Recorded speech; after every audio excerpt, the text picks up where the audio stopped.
Hello ladies and gentlemen, Samurai Rabbit here for GameWatcher and welcome to my video review of Project Cars from Slightly Mad Studios. Project Cars has to be the worst name of anything since, well, ever.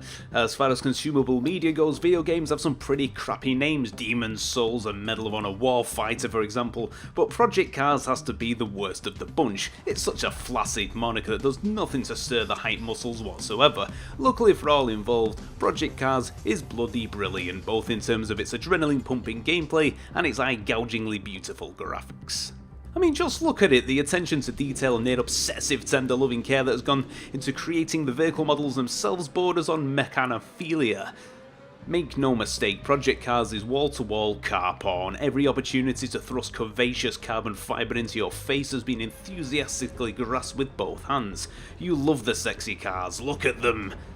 The nigh-on-perfect visuals combined with the master-crafted sound design creates an audio-visual feast, and the pinnacle of this presentation is the dynamic weather. Naturally, weather will play a major part in your racing experience. Rain, fog and high temperatures will affect your car and the track in different ways, and the weather will change during the course of a race, dynamically changing the event entirely. Not only on a gameplay level, but as a spectacle, the glaring sun will obscure your vision, and the merciless lashing of rain hampers your car's performance and treats you to an impressive array of lighting effects and reflections. The already impressive car models look particularly great in the rain.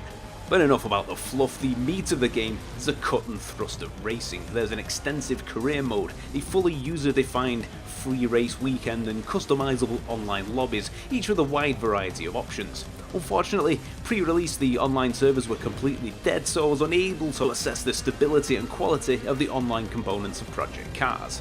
The career mode is massive. You can choose to start your career in one of several racing disciplines across 8 tiers of competitive racing.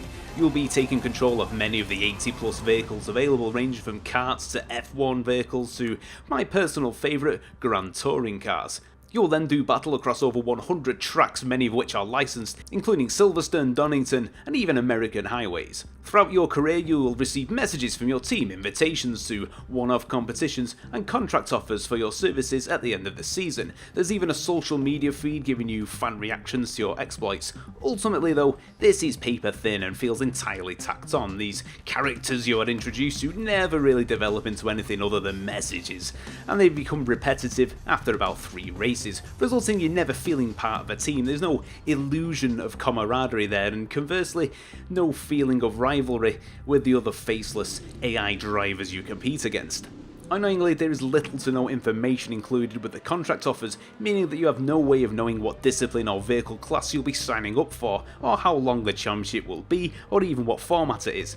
It's disappointing that despite the amount of tracks and cars available, so little apparent thought has gone into how the player can obtain information about the competition they're about to sign up for.